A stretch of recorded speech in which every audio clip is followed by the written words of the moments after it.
sky, I see the lights. Summer nights, they shimmer bright.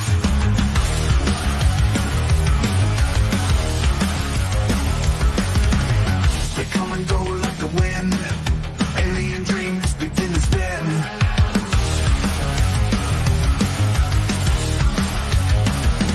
Flying high, saucers glow.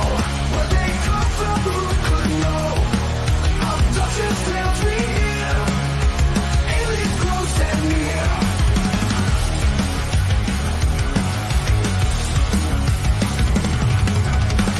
In the night, we're not alone. Hybrids make the secrets known.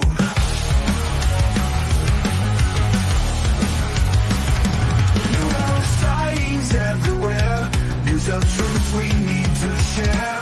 Flying high, saucers glow. Where they come from, who could know? Abductions, tales we hear. Aliens close and near.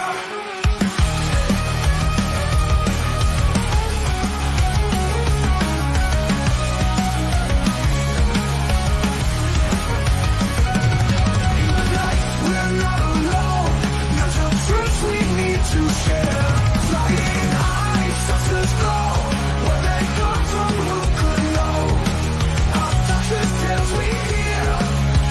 Aliens close and near. Human and life for love.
Welcome everybody to UFO Man Live. My name is Tim, or UFO Man. You can call me either one, I don't care. The whole group on panel is comprised of the UFO Man team. To the left, I got Nos, and down below, I had Polly Rotterman. Please welcome them to the panel. Hi, guys. We have a special guest tonight. Her name is Rowan Bow. We are waiting on her currently because she's coming all the way from Australia. So the time zone is completely different. It's tomorrow already there. So we will get to her as soon as she arrives. She is an art therapist, a podcaster. She is, pardon me, Polly? Pilot. Yeah, she's a pilot, and she is also known for her many contactee encounters with different alien races, along with many different abduction experiences all since the age of 8. So we're going to dig deep into that. Before we do, I'm going to ask each one of the panelists right now if they've got a short topic they would like to discuss before our guest arrives. Starting with Nos. Nos. None of my topics are short. They just I'm aware of that. Yeah, they tend to all have too much involved. Yeah, So but do you something. Polly? Well, I think this time I'm most interested in knowing if maybe Rowan had a feeling of human beings inside those ships. And I think I know what I'm asking that question, because maybe in my personal experience, I think I was inside a ship, but in the second level, I saw like huge black windows. And my feeling is that humans were there watching all the experiments. So let's see. It might have been a MyLab involved abduction. I've heard of a lot of interference with humans on board alien craft or on reverse engineered alien craft that are being piloted by humans, but they use certain alien races that they have agreements with to carry out the abduction event. So it appears to be alien when it's not totally. So maybe that's what you're talking about. But I got to go here real quick. Rowan is trying to get on, but her device is not connecting. So someone needs to contact her. Polly, can you go and contact her real quick and tell her to sign out of StreamYard? And when she signs back in, she needs to connect her mic and her camera. Otherwise, No problem. She won't come on screen. Give me a second. Okay. Nos, Yeah. I'm going to talk to you about a subject, because if I don't, I basically want you to explain to everybody here the word celestial, Right. and where it makes a lot of, where it lies in history as the important event for all of mankind, the first time. I think the most critical first time in the process was before there was life on the planet. The celestials themselves, and we're talking about, the entities that nowadays are called extraterrestrials, and in times past were called gods or angels or whatever else, whatever terms were localized to the regions. Right. But, they make a habit of going around and seeding life on worlds, life that's designed to follow general evolutionary paths with the ability to have varying evolutional properties that are dependent on environment, right? Right. So it's that seed of life that starts on a world has the pattern forms that are necessary to break out into everything that's going to be necessary to grow a planet and evolve sentient life, so that one of those life forms can be chosen to become stewards of all the life on that world, and the celestials can back off their invested time and go work on other planets. Okay. I think most people didn't really understand the word celestial, Right. and the word Elohim or Right. Elohim. A lot of people refer to Elohim as a spiritual entity, but actually Elohim is celestial, correct? It's celestial, yeah. And it's one of those things that, once the background work I'm doing gets where it needs to go, it's understanding that word itself is a key to understanding the shadow government and the things that they've been doing and how long they've been doing it for.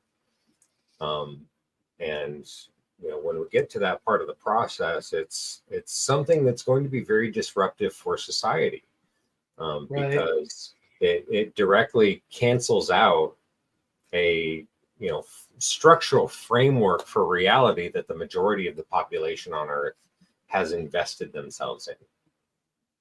And when you take away people's reality, there's psychological trauma that comes from that. Right.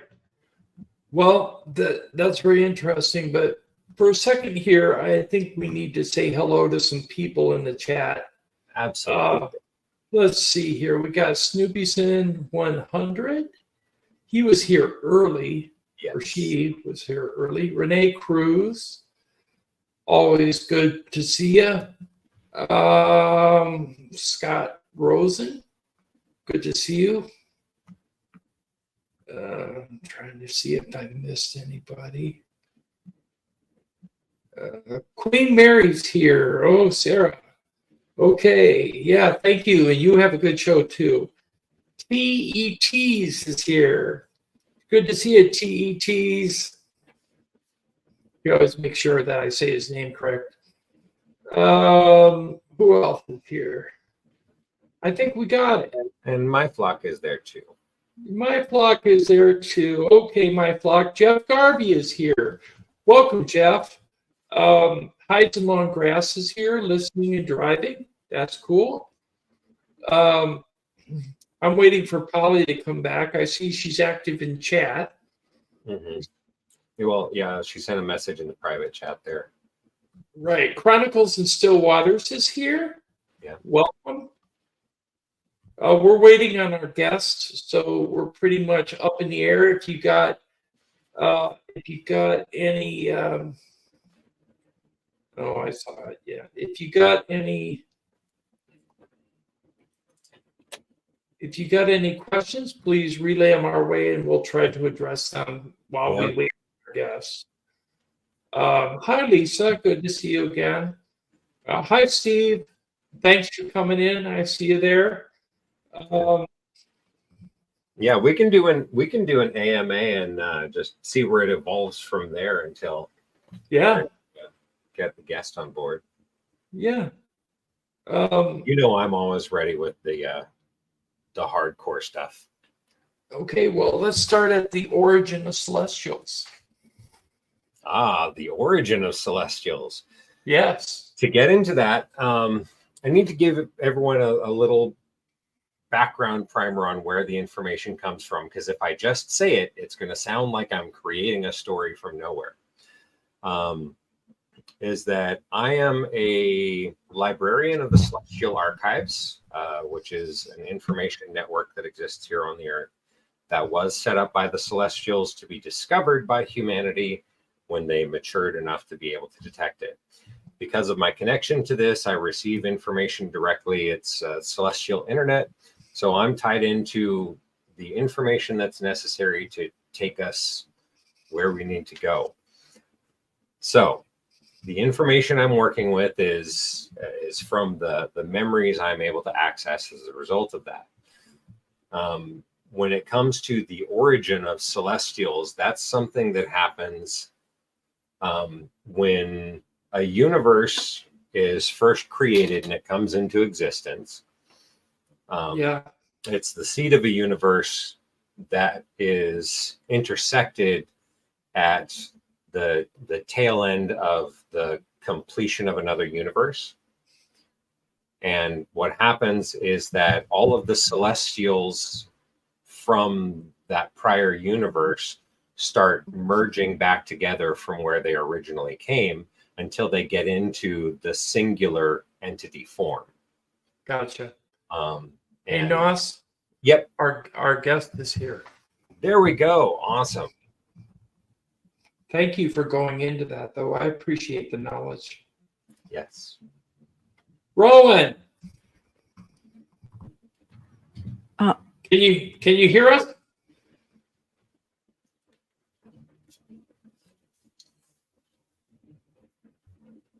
Can't hear you. You may have to go out and check your mic, and then come back in In the settings. the settings. We're having technical difficulties today. We are having technical difficulties tonight. It's got to be the Men in Black, and it's not me, even though I'm in black. Right. No, it's not. Great to see everyone. Or try to go out and get in again, babe. Yeah, that's what I told her. Yeah, and check your mic settings before you come on to the stream.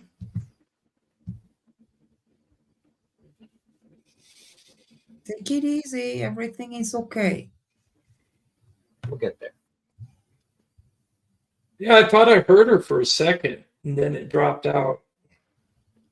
Okay, well, anyways, continue, Nos. Okay, so it's that the collective, of the Celestials unifying back into one with the seed of a universe spawns the new universe. It's the moment when the laws of physics for that universe are created and everything expands out from there. And with the material universe, time, space, matter, and energy taking place, doing the things that they're doing, that origin form, that mother form, separates into her different parts. They divide off by threes, and then they separate into their parts, and they separate into theirs. So it's one of those things where the start of a universe is just like cells divide to create life. That origin mother form divides to create all of the Celestials that will be needed for guiding life throughout the entire universe. How did they receive their mission on which part of the universe to actually activate? It's different depending on what their class is that they come from, because it's one of those things where when she divides off into her main parts. So I'm going to go ahead and say it. From the ancient lore, she would be known as Tiamat. Okay, the original mother dragon is what spawns universes into being. This universe that we're in is part of a chain of the draconic multiverse. But with her, when she separates out from the beginning, then she separates into her red, green, and blue forms. Okay. And then they separate out into other forms, and then crossbreeding occurs with the Celestials to make the different spectrums of those that have influence over different aspects of the universe. Right. Because time and space is the coordinate system of the universe. It's the snapshot of where something is in spatial coordinates at a moment along a linear timeline that's stretched out just so it can be perceived. Because all time happens simultaneously, but that's a big sidetrack. I was going to ask, isn't our perception limited due to the linear timeline? Yeah. Because we're looking at it in a linear way rather than expanding outward. Right. And it's one of those things that once you understand that all time exists simultaneously, then it's a lot easier to understand how, when the Celestials would communicate with humans in the past, they could, communicate information that would be seen as prophecy, telling about things that are going to happen in the future, when really it's just documenting things that will have already happened. Right. Okay. Our guest is here again. We're going to try and see if she has made contact. Here we go. If we can beam her back. Can you hear us, Rowan? Can anyone hear me? Yes, there we go. No. We did it. Check your headset setting and Settings. Audio. Can you Well, hear is that us? the right Yeah, one? yeah, no, change that Okay. to this one's fine. That one. Yeah. Hello. hello. Hey, Oh my God. Sorry, Hello. guys. it's okay. okay.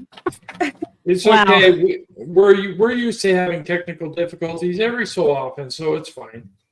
Thank you. Look, I had it. My computer said it was an hour later, so I was like, "Oh my God, it's an hour earlier," and now we've had technical difficulties. I'm really sorry, guys. That's okay. We've been talking about other subjects, and Nas kept us informed about celestials, which is what we were talking about. But I want to introduce everybody in the chat room and everybody who's watching online, our special guest, Rowan Bowe, all the way from Australia. And I think it's Brisbane, correct? Yes, that's correct. Yeah. Brisbane, Australia. So it's tomorrow, tonight, there. Yes, it's Sunday at 11 a.m.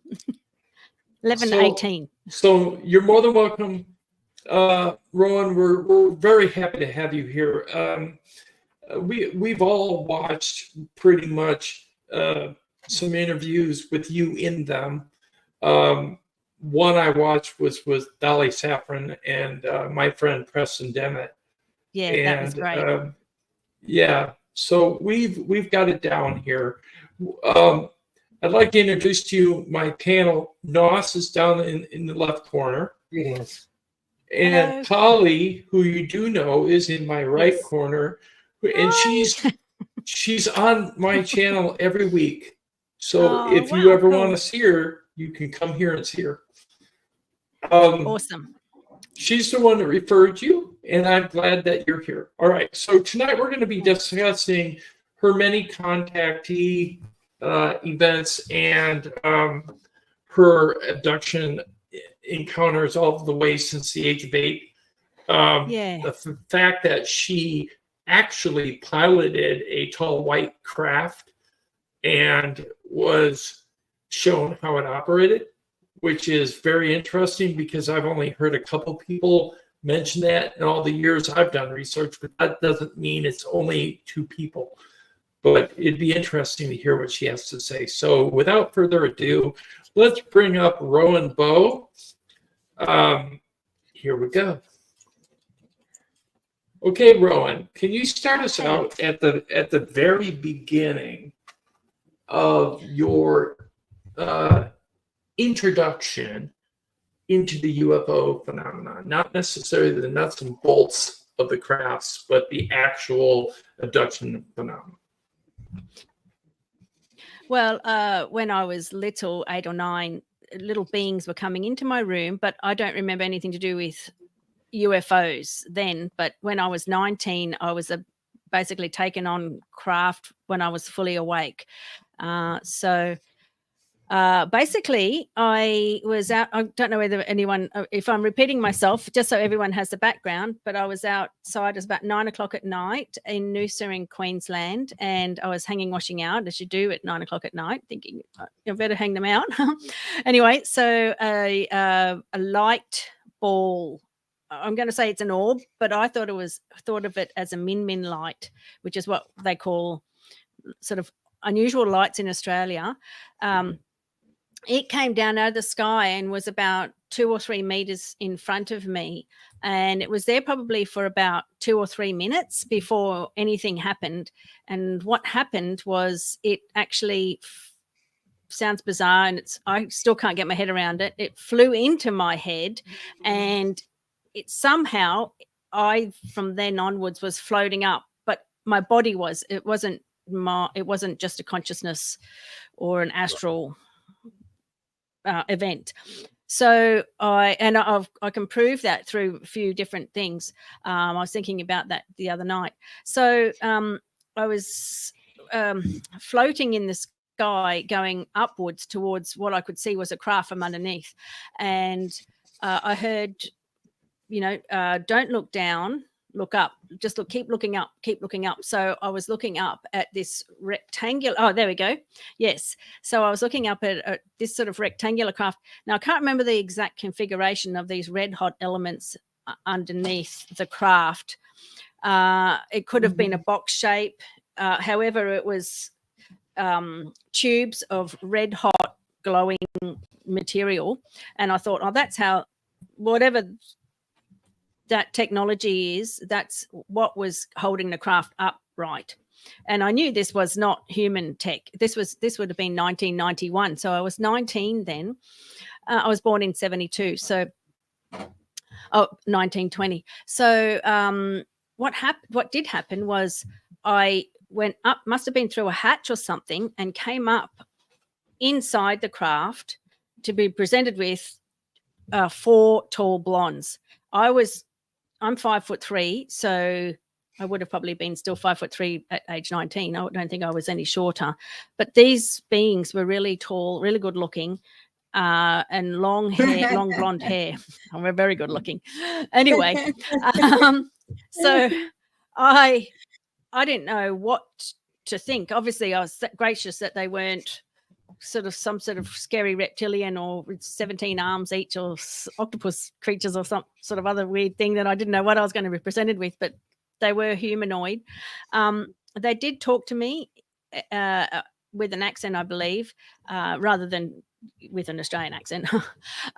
So I immediately thought, well, what am I going to say? What if these are the first? Yeah, exactly like those guys.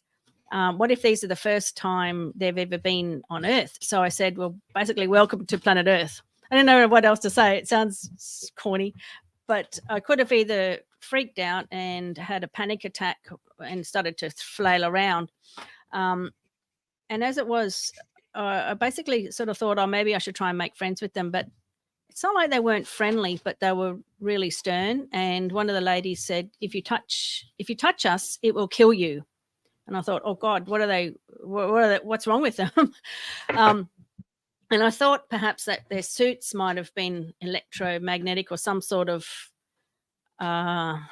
dangerous, had some sort of effect if I touched them. So later on, I did actually touch one. This is how I know I was in physical, because I actually grabbed hold of the man's arm.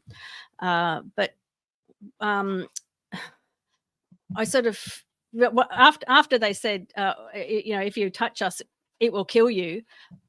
The man, that was a lady who said that, and she was very stern, like I said. And the man actually then said to me, but we'd like you to fly the craft. And that was really bizarre. So I was invited to sit at one of the swivel seats. So there were white swivel seats, which I thought was very odd tech, but it really stuck with my mind that there were swivel seats in this craft. So I sat next to the man sat next to me. He was really the only one I remember interacting with fully, and that's what reminded me of that guy that you showed up there before, the tall blonde. And I can't remember the exact tech, but they were basically training me or showing me how to fly the craft. At age 19, I didn't actually have my driver's license, so I'd never driven a car, which I think is kind of funny that I drove a spacecraft before I drove a car. But anyway, somehow they trusted me. I don't know why, but I was there, so they did invite me to fly the craft. So I just remember flying it quite slowly. Obviously, I was very cautious and surprised that I could fly the craft. So that's why it makes me sort of think it might have been more of a consciousness tech rather than buttons and levers and that sort of thing. So a lot of people claim that crafts have been flown with consciousness. So that confirms your story. I was going to say something real quick. That caricature of the man with the long hair that I put up a couple times now, he almost looks like a tall white rather than a Nordic with the tall blonde hair. So I was wondering if there's a distinction between the two. I didn't know at the time. I mean, there was no information that I could find. Later on, I'd found years and years later when I started to research things, eventually found the most likely kind of creature or species was a tall white, and that was because I heard of Charles Hall's story, and Right. they called their tech very similar. He even talked about the swivel seats, and he also describes some sort of red hot tubes that run around the craft, and he also describes it being a rectangular shape, whereas it was very hard to find any information on rectangular shapes. Everyone talked about discs or cigar shapes and that sort of thing. So anyway, I have to mention to you that in 2009, with 11 other people, I saw 6 rectangular shapes with rounded corners, which is what I noticed about your drawing, the rounded corners. Okay. And underneath it, well, inside the confines of the side of the craft, it looked like it was living fire. It was moving like lava. And we saw it from 50 feet away and about 500 feet in the air. So just asking, was it like a tubular sort of shapes or square or some sort of? No, it actually looked like living fire almost in the confines of the rounded rectangle, but it was a rectangle. And you're the third person outside of Tim Mothman in chat that I've heard speak about rectangular craft.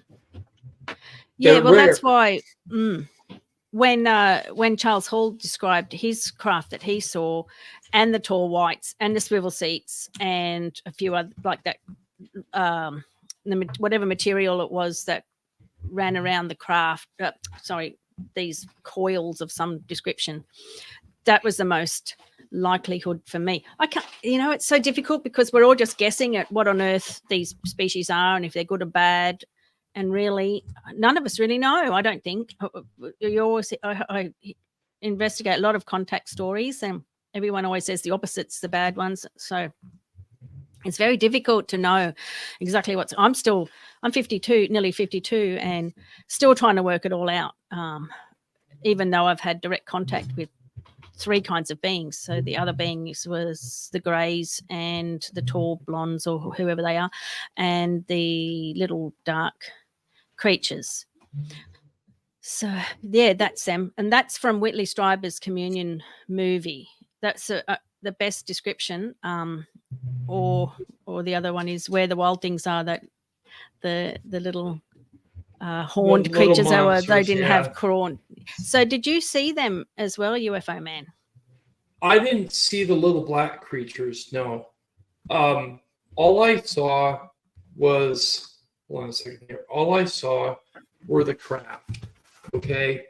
And we thought we saw what looked like a small gray looking in the window that night, but we weren't sure, so we couldn't confirm it. And that was 2 of us that saw it, looking through the screen. And the windowsill was about 3.5 feet off the ground. So with the head above it, it would have had to be about 4 foot. So maybe, I don't know. The craft, those ships that I saw, or objects I saw, came back 2 days later. 3 of them returned to the same spot.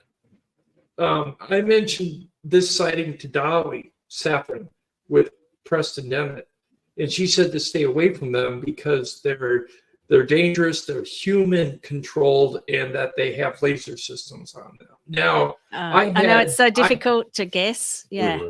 Yeah, I had no ill will coming from these objects. We watched them for 25 minutes until they disappeared one after another. And what I just wanted to say to you, Rowan, is thank you for sharing your rectangular sighting, because this is why I started UFO Man, is to find out if anyone has seen anything I've seen and witnessed. Yeah. Exactly. And thank you. Yeah. And the other significant thing that happened on that night, there was another thing where they said they were going to implant me in the back of my neck. And that's another significant thing. I'd never heard of in the back of their neck. Everyone, like, is it John Lear or one of the Lears? He he's got some books out where he was pulling implants out from people's legs, and I've never Yes. had pock marks or anything like that. So when they said in the back of my Lovelace's neck, was in the leg too. Yeah. when they said that, and before he said that, the gentleman, the man, or the humanoid, I had held onto his arm and I said, "Can you please take me back now, wherever we went to? I don't know." And so then I woke up in my bed instantly, which was bizarre, because I reached behind my neck. I was like, "Oh my God, I don't think I dreamt that," because all day long the next day I was looking out for them because they'd said that they were going to see me again. So why would I look out for something that was a dream, just saying. Right. And the other thing is that when I woke up the next morning on the news, on the radio, the announcer had actually seen 3 fluorescent green tubular, like cylindrical craft, because Noosa is right on the ocean. So he was fishing out in the ocean and he saw these craft on that same night. So I woke up to that story on the radio. So maybe they're related. It's so confusing because we're all just guessing at things, aren't we? We've all got little bits of information. So I had seen those 2 other times. I have seen the cylindrical green crystal craft, if you want to call them that. And one was a few years later when I was in Africa. We had seen a satellite cross over ahead. It was 96. So I did a 6-month around the world trip, as you do when you're Australian and young. So we were in Zimbabwe and we were camping. Zimbabwe, yeah. Yes, we went to. What year was this? It was 96. The year of the Zimbabwe incident?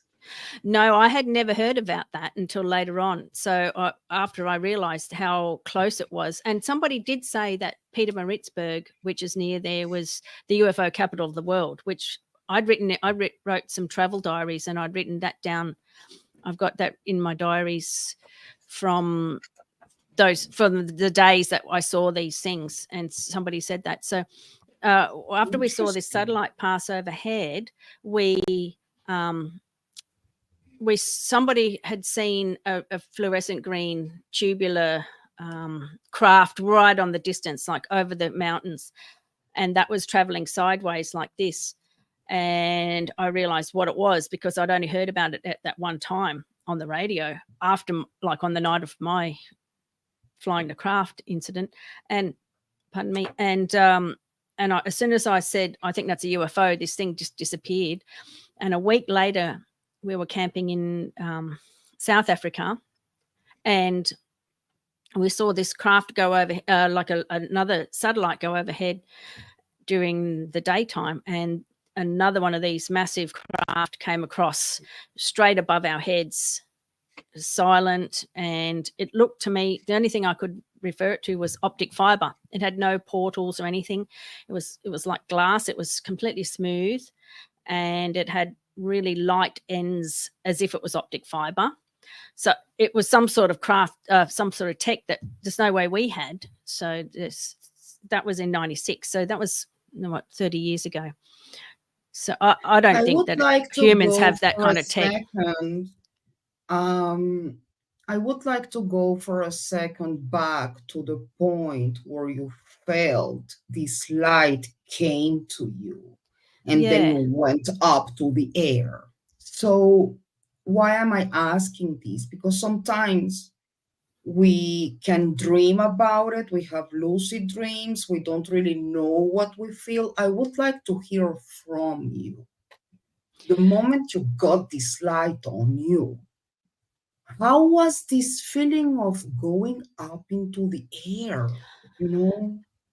kind of levitating, kind of something was pulling you up and you couldn't do nothing about it?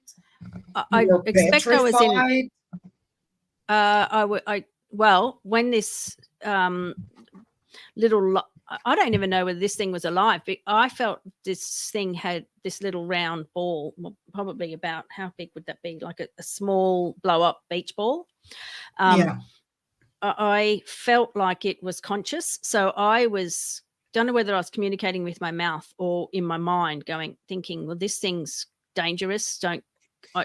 I wanted to maybe hold on to it and find out what it was made of, but I didn't want to get zapped by it or anything as well.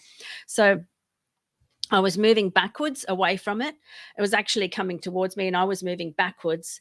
And like I said, it was an interaction of about a few minutes. So it wasn't just like a 2 or 3 second interaction.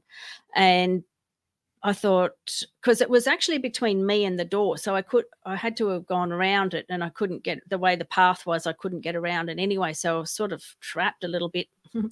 And what happened then, like I said, it just came crashing straight at me really fast. And I was in shock. I was like, oh my God, this thing's hit me. And then between that and me realizing I was just floating, for want of a better word, I wasn't just floating randomly. I was being drawn up. Yeah. So I didn't see any light beams or a tractor beam or anything like that. I don't know if if that's some sort of tech that they have of transport. I don't know. It was just fascinating. So were you alone in that moment? Yes, both of them. Yes. But, yeah, I was outside by myself. I was actually at home alone. I don't know where my boyfriend was at the time. It was 30 years ago, so it's hard to remember. So the moment you got to the ship, okay, you suddenly are inside the ship. Mm.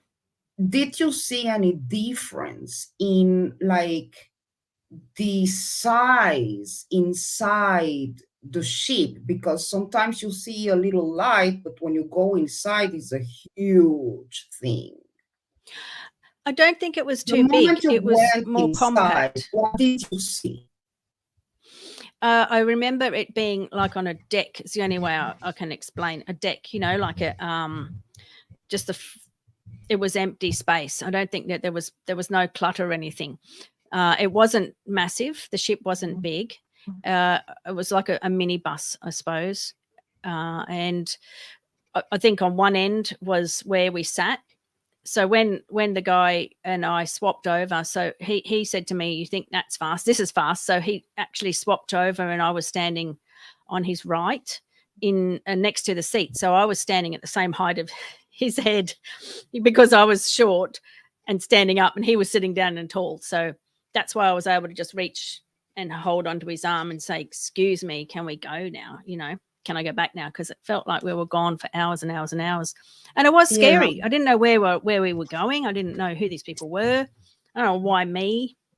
So you didn't actually know where the ship went when he went super fast?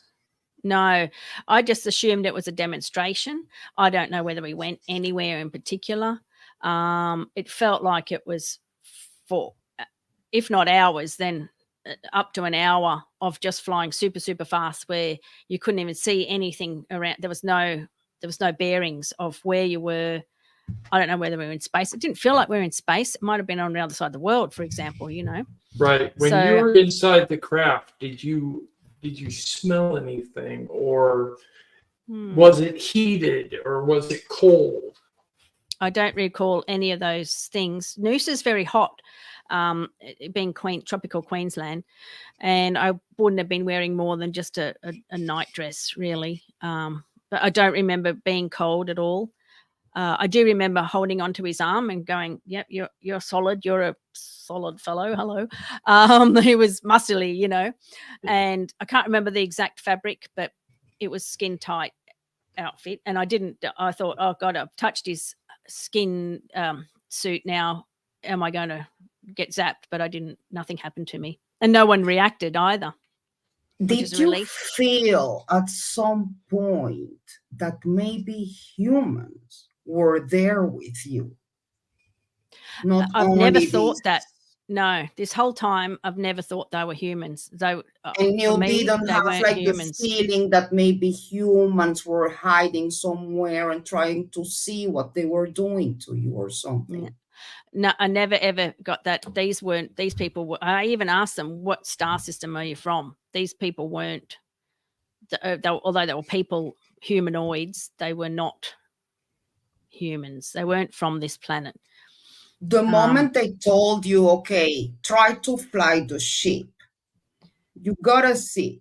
You just sit in the chair and Yeah. you look at the panel. Now you are a pilot. What were the differences? How did you know what to do? I don't know. You know? Well, they were obviously teaching me at that time. So I am going to see Mary Rodwell. I've got a booking with her in the next couple of weeks. These are the things that frustrate me. I think about it all the time. I'm constantly thinking, God, come on, brain. Remember these things. Come on, they're obviously there. Yeah. So I haven't gone to Mary Rodwell beforehand because it's really scary. And I don't know what I'm going to find inside of me. I don't know what I'm going to remember. I remember a lot of things. Everything I do remember is my memories, waking memories. And people know when you're dreaming. People know when you're not dreaming. So you don't accidentally think you're awake when you dream. We have a question from chat. Jerry Carter is saying, did the beings impart some sort of mystical knowledge or some type of message to you while you were piloting the ship? No, it was very, how do you say it? Professional. They were on track. They weren't going to be, they were, like I say, they were very stern. You weren't going to joke around with them. They were, for want of a word, professional. They were there to do the job. And when I think I might have had the opportunity to ask them some questions, and I did say, well, where are you from? What, I wanted to get some information. What planet are you guys from or whatever?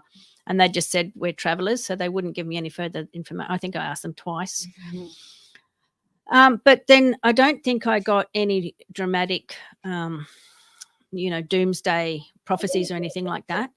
But I was very interested in recycling and so I've got diaries from then, and I've only just opened them this week trying to get some information. What on earth did I think? What was I thinking when I was in my 20s? So I've been reading a lot of philosophical things. I remember even I used to work at the radiology place, and I remember even talking to one of the doctors, and he probably thought I was completely nuts as usual. And I said, can't you do anti-gravitic craft by like cooling down some magnets? And I was like, why can't we heal ourselves with our own magnetic resonance, guys? So these are the things that I was talking about when I was in my 20s, So I say I don't remember stuff, but maybe I was already maybe it was already coming out, I was very interested in God or the universe or how everything worked. I was very interested in premonitions and psychic stuff. And I was like, oh, yeah, I knew you were going to ring before you rang, guys, this sort of thing. So I wrote down books of me just philosophical spiel.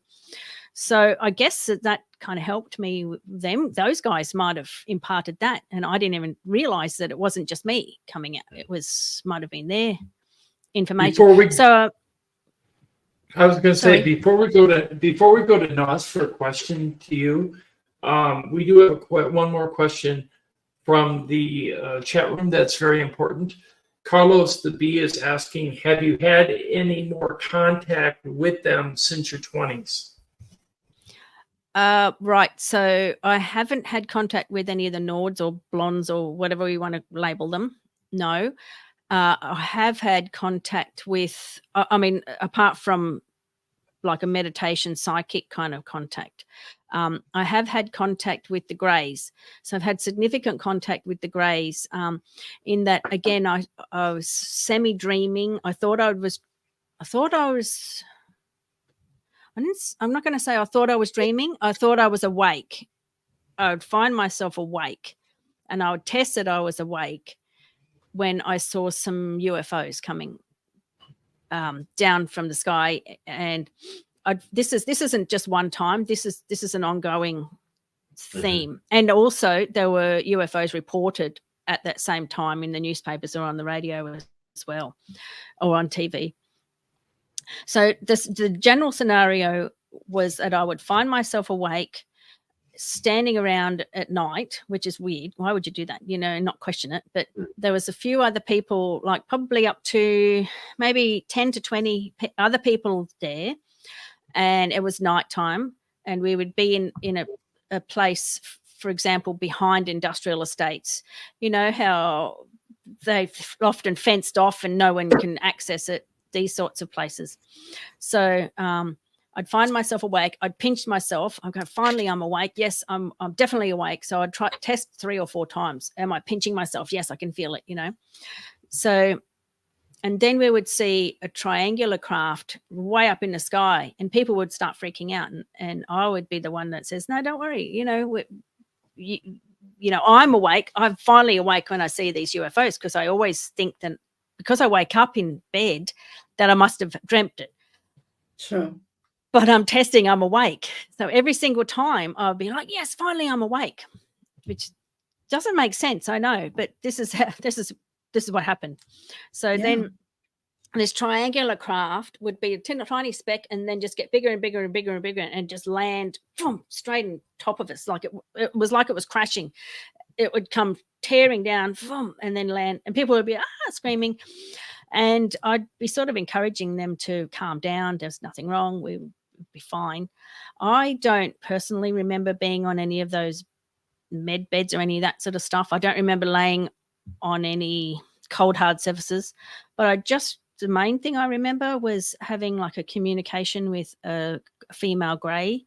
Her face would have been right in front of mine, bigger, big eyes, black eyes, and she'd just be sitting or whatever we were doing, somehow just face to face, staring at each other. I think we must have been sitting and just staring at each other, and she would be encouraging me to feel love. Yeah, exactly like that. That looks exactly like her. And to me, that's the woman, although they call it Skinny Bob. I'm like, no, that's a female one, that one. And she looks exactly like that, exactly, which I think she's kind of pretty. I don't know why. I do too. And I don't know. Isn't that weird? Yeah. And so I just feel like an affinity with that particular being. And she would be very regal, very old, very kind, very loving, and connecting with me, and just not forcing, but encouraging me to not be terrified of looking at somebody else who's completely different. I can feel her love radiating. She's just like a radiating figure of just kindness and love, and like a universal love. That's so interesting, because we don't usually hear from grays being nice or kind, Yeah, So I think there's so what many was different her kinds message of there? greys. Yeah. Well, like I said, I actually had it written exactly almost. I haven't got my books out because I was in a rush. Sorry, getting back here. It's okay. But I have written on one of the days, I've started the sentence out. I dreamt about my grey alien female last night again, and there were reports of UFOs. I wish I could remember what she says. And then I go into all this spiel about how the universe works, and I think prayers are answered by this, and here's how here's how, make sure you say the right words, because then the universe knows exactly how to make your prayers answered. And it's like a big cog work. As soon as you say that you want something, it does its thing and changes. Anyway, all this sort of stuff, and talking all about just how to channel. And anyway, so that's why I think I need to just go back and have a look at all my journals and see what was coming out of me during these contact events. So this would have gone on for a good 10 or 20 years. Was from the tall-wise, right? Yes. You still got it? I assume so. I've never had it tested. There is a lump there, like probably about a centimetre round and raised lump.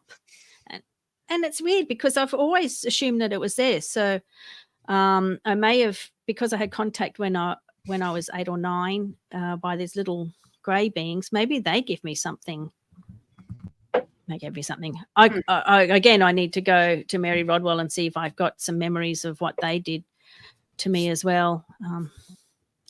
So, yeah, there's a lot of, that's what, you know, and for the longest time, I didn't realize how important my contact was. And now I realize I'm pretty rare. I didn't realize at all. I just assumed that lots of people had contact and no one talked about anything anyway. So I think now I've got, just like I say, just got information that may be interesting, even just to help people to come to terms with it. I'm still coming to terms with it. It's not easy. It's, Right.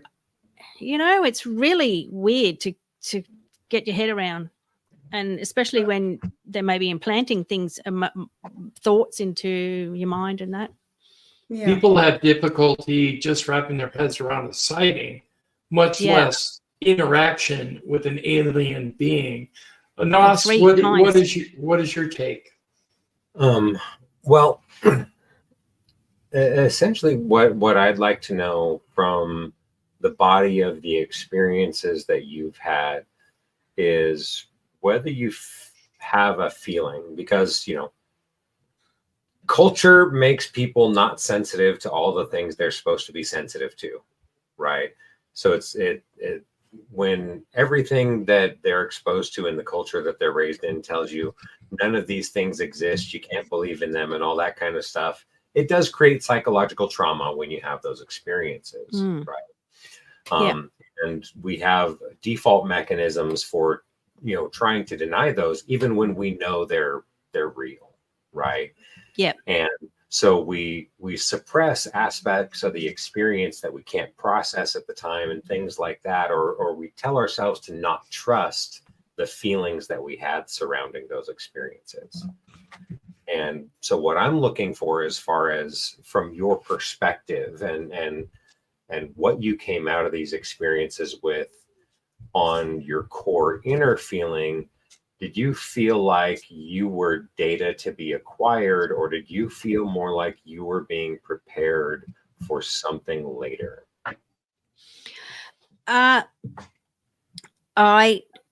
Number one, I don't feel like it's a bad thing.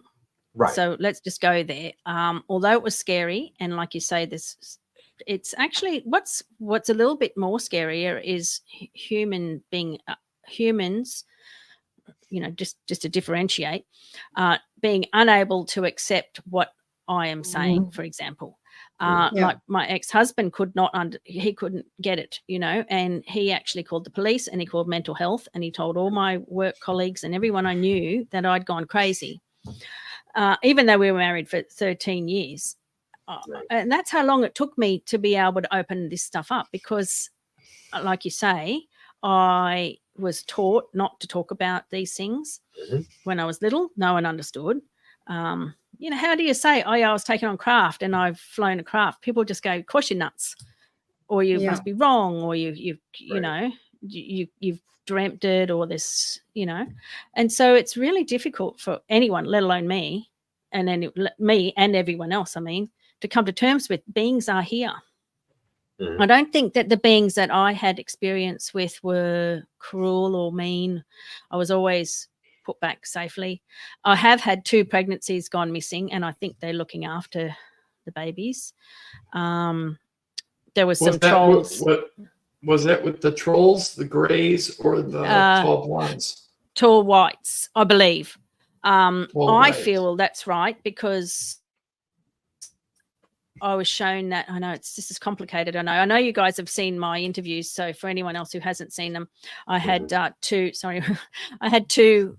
pregnancies, one when I was 17 and one when I was about 20. And I felt too young to have babies. So I apologize. And this is what I was saying, trolls, actually, not those troll creatures, but human trolls were saying I've murdered things and horrible things in the chat. So I apologize. But I did have 2 abortions. In different hospitals in different years, excuse me, and there were no fetus in there. And I just couldn't comprehend that until many years later, when I realized they may have taken my babies, which, thank goodness, I would much rather that scenario than me killing a being, you know. And And when only a couple of years ago, I felt like I connected with that grey female alien, and she showed me the Nordic gentleman, and it felt like they might have been his children, or at least he is looking after them, which is really admirable and nice that my children are actually learning a different species. That the higher knowledge that we don't, unfortunately, or we're all trying to learn on the planet Earth here, that they are already learning that and having just beautiful experiences of a higher culture. That's how I feel. Yeah. And so they came through my two children. They were grown-ups by then. I already named my first child Tempest, the girl, and I knew that the second one was a boy. So for some reason I knew that they weren't dead, I knew that in my heart, whether it was a spiritual thing, but if they feel like that they're alive.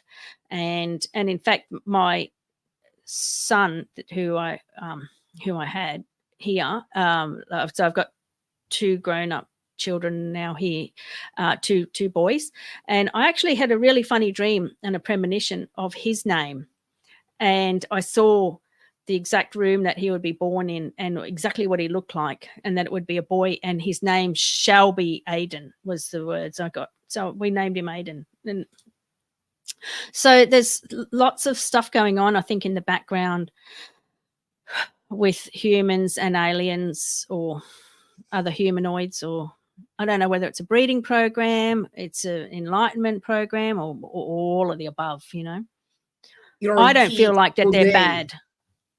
You have 2 kids, right? I've got 2, and then I think they've got 2. So, because they're the 2 that I had the abortions. Sightings, they've seen them too.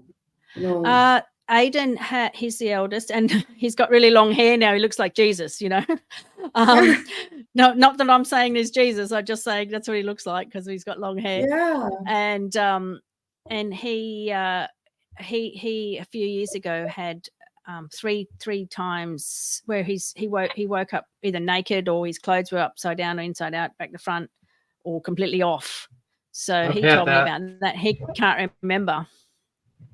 You've had that, did you say? I've had where my clothes are inside out and wrong side too. Yep. Oh gosh. See, I don't ever remember that happening to me, but I always make sure if I stand up, I've got something that comes down to my knees. I can't not wear clothes to bed, So they reckon that's a thing for people who were picked up too, maybe. I think it's more common that people experience the clothes inside out and wrong side too, because whatever's returning them don't know how to put the clothes back on. And don't realize that they're inside out, upside down, and yeah, exactly. So my son had that 3 times. He doesn't remember when I've asked him about it, and he doesn't remember anything taken. But he was 19 then, so that's a significant I think that's a significant time. What about your parents? Did they talk about this? Did you ask them? I did ask Mum if she'd seen a UFO. That was only a year or 2 ago, and she said, "Yeah, of course I've seen a UFO." And I was like, well, when? And I think we were camping actually. She said, so that's funny, again. But she can't remember any details. Can't remember when because she's got dementia and Dad's passed away. So unfortunately, sorry to hear that. Thank you. Yeah, thank you. So unfortunately, I can't find out. My mother actually saw. I asked my mother too if she'd seen a UFO because she's very devout Christian and straight-laced, and I thought, no, there'd be no way she's seen one. She said, "Yeah, I saw one in 1966. It was a silver disc above our house." And I was like blown away. So yeah, you have to go back. Yeah. And my brother and sister saw a ball of orange light that landed on the ground behind a big oak tree along our sidewalk outside the front of our house in 1969. So really odd, So the whole family's been involved. Well, there was a time where another event where, again, I didn't even realize that it was a UFO. And Dad had taken me and my brother over to England. So I was born over there, and Dad's Scottish. So he was driving us both at nighttime from England to Scotland. The whole night we were driving, and above our car that followed us, that was up there, just trailing above our car, was some lights, and they were a circular row of lights going round one way, and then the inner lights was going in the other way. Maybe there was another one, not really sure, but they were also pulsating in and out. And it was around lights is all I thought of. I didn't even realize it was a craft until a long time later, and it might have been, but it was lights either reflected up on a fog or shining through a fog, but they were rotating around, and just so we were driving like this, and it was directly above us just for miles and hours. God. Yeah, and I was looking out the back. I was sitting in the back seat, and I was looking out, and I'd wind the window down and stick my head out. And it was like, in the middle of winter, stick my head out. Yep, it's definitely there. And then when I didn't see it again, I scuttle across the other side of the back seat, wind the window down again, look out the window. Yeah, it's definitely not an artifact of some sort of, I don't know, hubcaps reflected from light. And I'm like, where's the light coming from? So I went all this through my head, and I was like, I didn't even realize it could have been a UFO. Yeah. When you stuck your head out the window, did you hear any sound from the craft? No, that's why I thought it was reflected up off the car. It was so silent, and it was just traveling directly with us for hours. But I was like, if it was light doesn't reflect off hubcaps up into the sky and go around in circles one way around the other and pulsate in and out, so all this other stuff was going through my mind, what on earth it could have been. And there's no lights. Anyway, so that's why finally I was like, hang on a second. Years later, I think that was a UFO. Because it wasn't a classic UFO, it was just like foggy lights. What do you think it was, Nas? I think she's nailed it. Yeah, there was a craft that was shadowing the vehicle and monitoring what was going on there. And it's that same thing where we're talking about just a few minutes ago. We are so conditioned to not think that this is just the reality we live in, so we don't look for that answer. Yeah, exactly. You go through and this is what you do, and exactly what, like you said earlier. For years, you're like, of course, there's no such things as UFOs, because everyone assumed there was no such thing as UFOs for decades after Project Blue Book, I expect. So again, I'm still coming to terms with, hang on a second, and I have to remind myself that these things are real, and stop trying to assume there's some other explanation for this stuff. Millions of people have seen things, so TETs in chat, TETs in chat said an orb I recorded looked like a vibrating golf ball. Wow. Can I my door just blew open. Nothing dramatic. I'm sure it's just the wind. Hang on a second. Because I've got a cat here. Hang on. Sorry. That's a sign. That's a sign they're interacting with us. Yeah. Nos, what do you think of her so far? I think she's very fun. I like how just matter of fact, this is the circumstance. Right. And that's we've had that experience with other guests in the past before. It's that people that are just recalling these things, that's what they do. They just recall the things. They're sharing their experience, right? That perspective. And the thing about reality is reality doesn't care whether you believe in it or not. Right.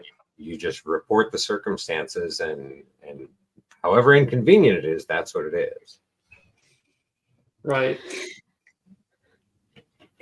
We saw what we saw, there's no denying here. We saw what we saw, and right now there are so many witnesses, experiencers, and we have them, we have everything. This is undeniable already, you know. Mm.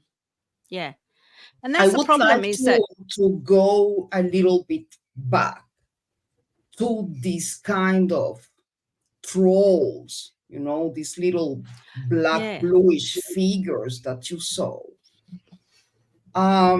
Because I'm not sure this is alien, this is maybe more paranormal somehow. How do you feel about it? What do you think that was? Why? Like, what do you feel about these entities? Well, I was very young, 8 or 9, and I don't even think anyone even discussed back in the 70s what if there was any such thing as UFOs. Mind you, ET came out probably a few years later, but otherwise, I don't think we really ever. It wasn't anything anyone discussed, so it never Right. occurred to me that they could have been extraterrestrials. Yeah.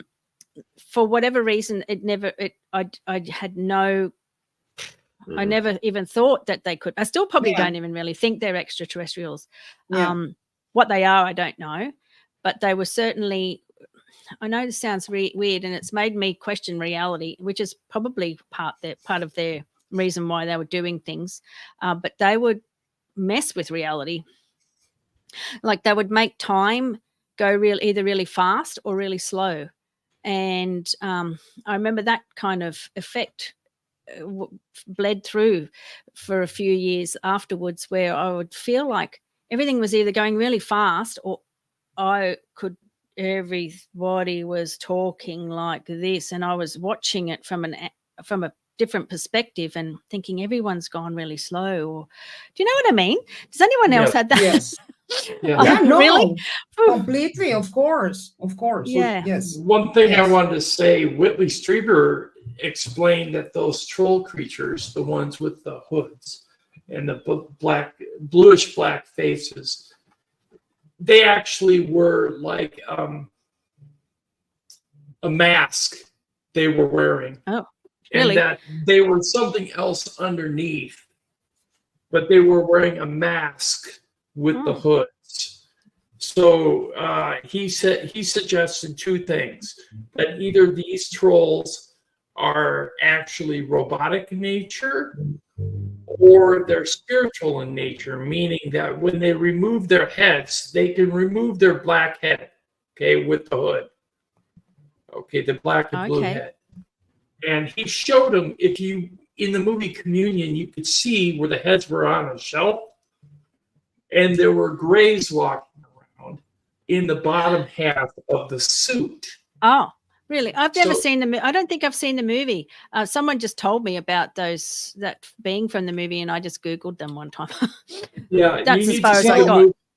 The movie I think really the closest one that I saw is in the children book. Yes, Where the Wild Things Are. Yeah, Mum used to read that for some reason, read that to us, although I would just go into some sort of fit about how terrifying it was. And in fact, I used to get terrified at Doctor Who. I just realized today too. Makes sense as well. So But this maybe all we all experience did. was actually not so, it was not comfortable for you when they were No. next to you. No, it was really, really scary. I was always terrified of the dark. I don't know whether that was around the same time, but I felt like, and I used to cover my head with the sheets, Yeah. you know, and I'm like, I did that's the safe same now. thing. Oh my Wow. God. I know. Yeah. So these things I would always, somehow I would know that they were coming into my room before they came into my room. So somehow I don't know whether they would tell me, and I would start panicking. Oh my God, you know, it's like you can't stop. I couldn't stop them. But I mentioned on Dolly's show that the only way I stopped them was I discovered that my sister, they didn't come into her room. So I was able to stop them by moving rooms. And I basically forced my parents into buying some bunks and me moving in there, and I never stayed in there. I don't know whether my brother stayed in there. Sorry, guys. Sorry if he did. But I've asked my brother and sister if they ever had anything. My brother was much younger than me, about 8 years younger. and my sister was only 2 years younger, so she does remember me talking about these little beings when we were little. So Oh, We do have a so question. yeah, they were doing something. Chronicles of Stillwater's asks, over the past 30 years since your awakening to the phenomenon, how have you tried to raise the awareness with others? By awareness, are they talking about UFOs or awareness of spirituality? Because I think there must be somehow All of it. connected. I'm very spiritual. I'm not religious. I had to go to Catholic school. My grandfather was a church minister in the Church of England, and my dad went to Presbyterian, being Scottish. So I was exposed to 3 religions, shall we say, although they're all Christian. And I was always very spiritual. So spirituality, I've always talked to people about spirituality, and really, I suppose the UFO stuff I always kept secret. Which now you understand why. I have to say, guys, in the chat that maybe you don't know this, but I've known Rowan for about 3.5 years now, right? Maybe 4 years. Maybe probably less, but that's a Maybe a couple little of bit years less. anyway. Yeah. But she's doing an amazing work. I just got to her page in Australia in Facebook, and it was a beautiful page from the start, you know, really beautiful information. I just started posting there, and the page is amazing. Today's amazing. So I think Rowan is doing an amazing job in thanks, Polly. awareness and giving us all this information, because we really want people to know the stories. Decide by yourself, you know, depending on your own experiences. But hearing you is just beautiful. Thank you that's so awesome. much. Thank you. Well, I realized that nobody was speaking about UFOs in Australia. They had the hearings in America, and they're very open compared to Australia. No, I even talked to the lady who runs UFO Research Queensland. That's the second longest running organisation in the world, apart from MUFON Cleveland or something. Anyway, and I talked to her, and I said, how many military people have come out in Australia? And she said 1. And she said that then he didn't turn up. So there's nobody speaking about it in Australia, and there's nothing on the news. And if it is, it's a half a minute snip of something and then gone. And they have Ross Coulthard, being Australian, he's had a couple of documentaries over here. Otherwise, there's no news. So I decided one time, a couple of years ago, I was going to start the disclosure myself, just me by myself. And I didn't want memes and silly stuff on my page, so I made it only news articles. And Polly's really great with that too. So yes, she is. She does it on my. Thank you, guys. So I made Polly one of the admins, and it's called UFO/UAP Disclosure Australia. So if anyone is interested in having a look, I think it's important just to keep a record. Yeah, I think it's important just to keep a running record of news articles from around the world, so that you can say, oh, what did I see again? And then you can search for something in that Facebook group. So feel free to put I have some friends in Sydney who are pretty active in the UFO field. And when I get a hold of them again, I'll send you their email contacts, because they've seen a lot of things and they've experienced contacts as well. So I'll send that to you. Oh, that's good. Thank you. We do have a question from Rocky Giuliani. He says it's a silly question. When on board, we all try to steal something. Did you? No, I didn't even think about it. Sorry. I don't think there was much laying down, and there wasn't anything to grab hold of anyway. No, I sorry, I didn't. So, thanks, Steve. That's a lovely thing to say. Yeah, Steve's sharing out his personal comments. Yeah, Thank you, that's Steve. nice. Lisa Savoy says, I won't be writing book 2 about my experiences. I'm happy with the book I have now. Lisa, you need to share what you have within you, because people really need to know what's happening out there. And if you get a chance, we'll have a talk and see if you can change your mind. I've read your book and it's very exceptional. Anyways, if anybody wants to read Lisa's book, it's on Amazon. Do you have any books, Rowan? I am committing to write a book about my own experiences, just to get it out of my system. Right. So that somehow I can interpret and see and try and put it all together. Because it's not just UFO sightings. It's a whole lot more. It's about how it affects us. Yes. And I'm not just talking about emotionally. I'm talking about, the people talk about psychic phenomenon. There's just so much more that goes on. And why? I don't know why. I'm guessing it's because somehow they move between dimensions, and somehow that there must be something going on there. So I think it's really important for me. Like I say, somehow might have downloaded things into me, and once I start getting it out, then I can interpret it as well.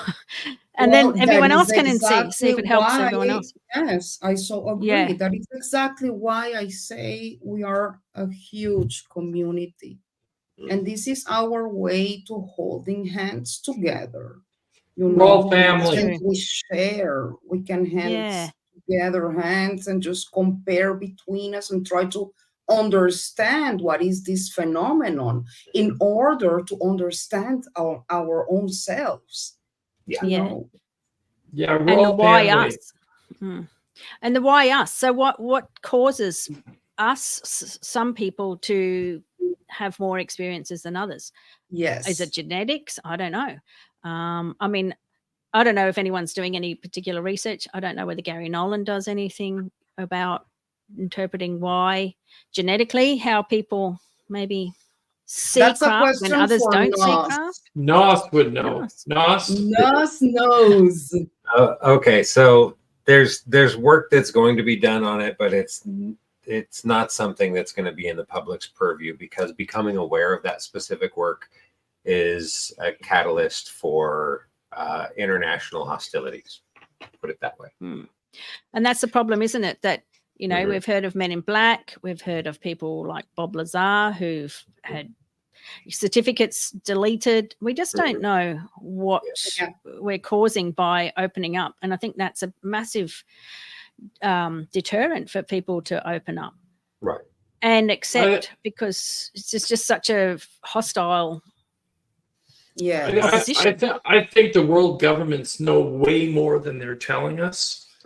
And maybe what they're trying to hide may be of a negative nature other than a positive one. Everybody's saying, oh, ET is positive. Well, what I'm beginning to believe is ET isn't necessarily positive or negative, but maybe just indifferent because of their way of thinking.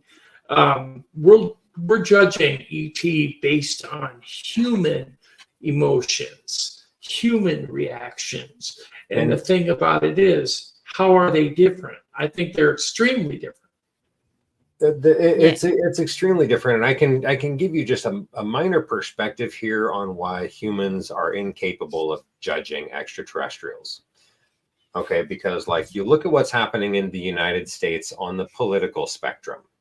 Everything is extreme. You have these extreme platforms on both sides that are controlling all the money, deciding what all the government does, all of those things, and they are absolutely 100% sure they are correct no matter who they are. And their political platform in the format that it exists right now did not exist 5 years ago. Yeah. And that one didn't exist 5 years before that. Their certainty that they understand what is right, what is wrong, and the way that civilization should be run is in a constant state of evolution. And when it doesn't last more than 5 years, you have no concept of what someone could learn that's just 100 years ahead of you. Right. That's Yeah. it. Yeah. And that's why I think it's just so important not to get latched onto good, bad. I think Right. I had a bit of a download one time when I was asking the universal ET or whoever, higher self, let's go there, the question. And basically the answer was, well, you can't judge even a human without getting to know them, you know? So Right, it's their exactly. intention that's important. It's not what they look like. We can't say this species good, Right. that species bad. And that's where Right. our downfall will be, because we will just guess or listen to somebody else rather than listening to and learning and getting to know something. We're going to just Agree. shoot before we know. Agree. I like to Awesome. operate from the benefit of the doubt scenario, which is that any civilization that is just 100 years beyond where humanity is right now is capable of deleting all of humanity with the push of a button. None of them Including have ourselves. done that. So let's just give them the benefit of the doubt and say they're not doing it. Right? Yeah. Can we go with that? Yeah. Yeah, See, exactly. I've always felt this though, because I come from a military background, because I served in the service. In regards to scoping out something or sending out scouts to see how our power, what our power is like, what our technology is like, what our resources are, how we react to certain things, is almost like a military tactic to check on someone before you attack or before you do something. And maybe because they live so much longer than we do, they could actually be here for a different purpose. That's why I keep saying there may not be totally positive beings out there. They see, I always believe there's a duality everywhere, you know, up, down, left, right, whatever, right? Yeah. Good, bad, evil, not evil, indifferent, not indifferent. But that's based on our way of thinking. Right. And I've come to that reality recently. So it's like, what are they thinking of? I don't know. What do you think, Rowan? Well, I think it's important that we also don't judge, because I mean, you know, what if they did Right. create us? What if they are just here to keep an eye on us? What if they're just here every now and again to check back on their creation like a petri dish? I mean, maybe they do know that we can destroy ourselves through nuclear or plagues or God knows what. You know, and maybe they're the ones that are trying to stop us from destroying ourselves. So I think it's again, it's a grey field. Again, we can't say they're here because of this and that, and there is no they. That's the other thing. It's not just one species. Right. There seems to be, Yeah. you know, Yeah. exactly. Well, who are they? That's what I ask all the time. Explain they. You know, this is what Could be a Yes. lot of them. we're so narrow-minded that we can't get our head around. Maybe there's so much more out, and like you say, 100 years, millions of years in difference in our ages or evolution. So Okay. With all the exoplanets they're finding, and they're around all these stars, and considering that they might actually have life on them, it's amazing. Because somebody said the other day it was like a beach of sand. Yes. If you consider each granule of sand a galaxy, and within that galaxy you've got several exoplanets with life possibilities on them. It's Hundreds of just millions. crazy to think about. yeah, that's right. And then we've got not just in the current time, we've got millions of years either side. So Right. I think we need to have a very open mind to this. I think it's very important that we don't judge. I think we all should be pragmatic and check everything out before we decide on anything. And in fact, never decide. I'd rather just have an open mind because we just don't know. And it's the same with religion. We all thought religion was right when we were young.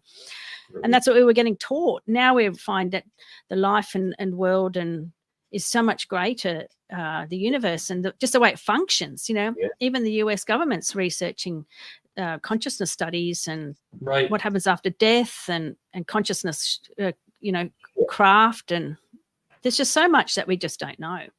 Right, it's amazing. Did you have an experience after death? After when?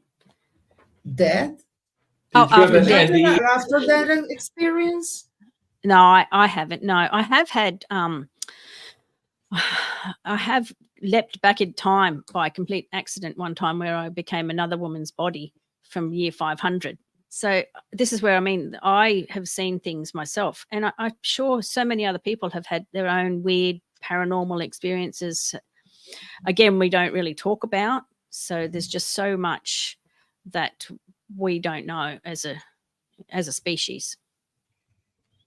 Did you That'll do be in my some book. Did you do some regressions for these? Because people sometimes go scared to try to, do some search inside. Like, for example, Preston or Dolly don't really recommend to do this. What do you think about it? Well, I was trying to organize to go to Mary Rodwell to have a regression. And it's 6 hours drive away anyway, for starters, even though it's right next door on the map. That's how big Australia is. So I will do a Zoom meeting with her. But I also don't want to be have some sort of meditation where, hypnotherapy where somebody implants ideas into your mind. So I don't want that either. But when it comes to regression, I've never had any kind of regression yet. Okay. And I know that other people recommend not to have regression because then people then know what your memories, what you're saying is your pure memories rather than some other sort of. So, but when it comes also to searching within yourself, I think meditation's vital. I think everyone should just, whether they've had ET experiences or not, everybody, I believe, should. And I think that will help us all to, as a species to grow, is just to go within, to go, to understand our own selves. Yes, agree. Okay, let's go down the panel and take last questions. So we'll start with Nos this time. Okay. So, what's your ideal circumstance, dream, hope it happens, wish it happens, for the circumstance that makes the world wake up to the reality that extraterrestrials are intervening in human affairs and this is just the way things are now? I think that us experiences are the key. I think that we are the ones that have seen things on ground level. We're not military. We're not, we've, like I say, we've all had some sort of paranormal or a sight. I'm sure every one of us in the world has seen something weird. I think if we all open our minds and say, hang on a second, we don't know what's going on. Let's not listen to other people. Let's just listen to ourselves. Let's just all talk about this without having scary things put on us, like, you're crazy, or, you're going to go to jail, or someone will take you away, or you'll get shot by any men in black, or God knows what, So I think that's the key. I think we're the key, all of us. Yes. Agree. We've all said that here on the panel before. We've said that experiencers are probably going to be the ones that bring about disclosure. And that's the same conclusion that all of the people that are in this particular situation come to. Right. Exactly. There you go. And I think then I can help other people, because then other people have helped me, like Dolly Safran and Whitley Strieber. They've come out. I mean, I haven't ever spoken directly to Whitley Strieber, but his book Communion, you know, everyone knows that's the first book that anyone had ever seen a Gray before. Yeah. And when you read Yeah. it, you're like, oh my God, I can relate. So I think then maybe people can relate to me, and by us all talking, it helps, you know, the chain reaction to the next person being able to disclose. Right. Jerry Carter says, right, we can't put human standards to another species, just like if one of them walked into a sandwich shop and y'all yell, hold the mayo, it'd be strange to us. Everyone loves mayo.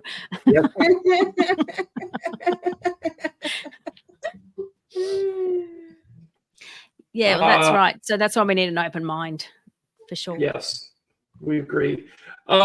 Rowan, where can people find you online? Well, you can find my Facebook page. Please join it. Please share experiences, UFO/UAP Disclosure Australia. Okay. That's probably the best place. So, but otherwise, Go ahead. Oh no, you go ahead. Sorry. No, I had nothing to say. I was waiting for you. So, if anyone does want to contact me on email, it's uforadio@proton.me. No, sorry, ufo.radio@proton.me. So it's not protonmail.me, it's just proton.me? No, it's just proton.me. Yeah, I've checked that the other day. Oh, I got it wrong the other day. Gotcha. Sorry about that. So ufo.radio@proton.me. So okay, we do have one last question for you from the chat room. Rocky Giuliani says, uniforms. You didn't talk about them. The uniforms that the creatures wore, all three sets. Grays. Okay. Well, the first one, the short blacks. What else? It sounds like a coffee. The hooded. They were wearing hoods, and then I can't remember the color that the Nordics or whatever they were wearing, but they were tight suits. And then the Greys. I don't think they wore any clothes. So and uniforms. I mean, I suppose if they're all wearing the one outfit, then I suppose it's some sort of uniform. But I can't ascertain if anyone was military or had anything to do with humans or any governments, or, you know. I definitely would say they are from outer space, the Nordics and the Greys. They are not. I don't believe they're from here. I was always in spaceships. I saw other galaxies and things from their viewers. So I always felt like I would, you know, that song Cosmic Girl, that I always felt like that was about me, the Jamiroquai song. Oh, here I am, Cosmic Girl. So yeah, it's just, I always felt like I didn't feel anything military. I don't have a military, my family's not from military. My family's nurses and teachers. So yeah. Well, I have to say this, after being in the military, I became a nurse. So there you go. I think health always had, rather than the business world, health always had the, you know, just general feeling that people were trying to help each other. Rather than business world, people were trying to, you know, compete against each other. We all need to come together in unity, actually. And less diversion, more unifying of situations, to where we can work as a group toward a greater good, in my opinion. And consciousness needs to be raised to where we understand more, which I used to say simply outside the box, because we're all raised to live in a kind of a little box. Go to work, come home, have dinner, play with your kids, talk to your spouse, go to bed. And you repeat that cycle every day. That's your box.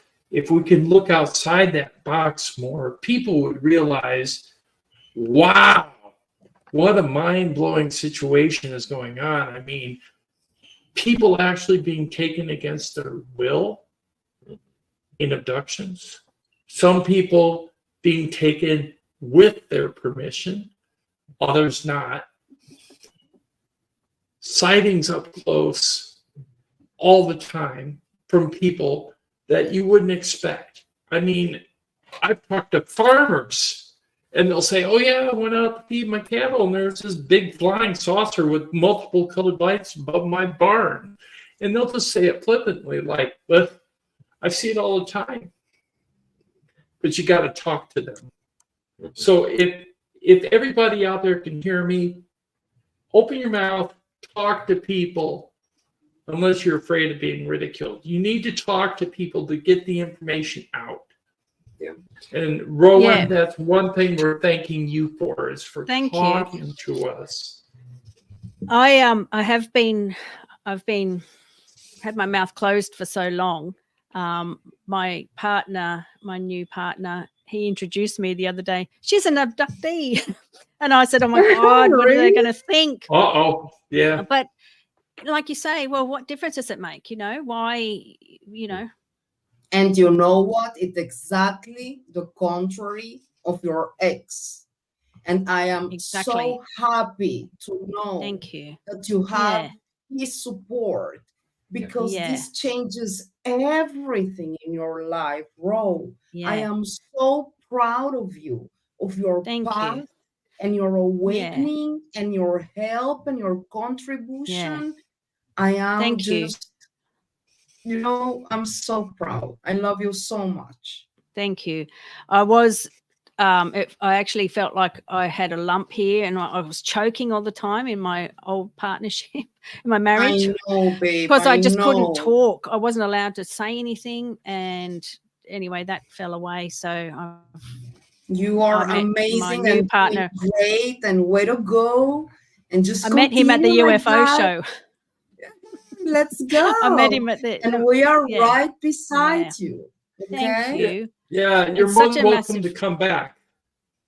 Thank you. And it's just so wonderful to be supported and, you know, just to be able to speak and to be understood. It's so difficult when people don't even understand what you're saying, or can't get past that. You must be telling the truth.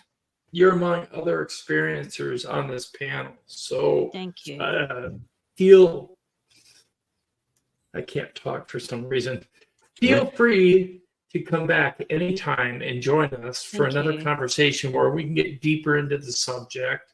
And maybe then we can get you on right away and not experience the technical difficulties. I'm really sorry about that. That's fine. It happens. Yeah, we had to swap over equipment and anyway, so it worked finally.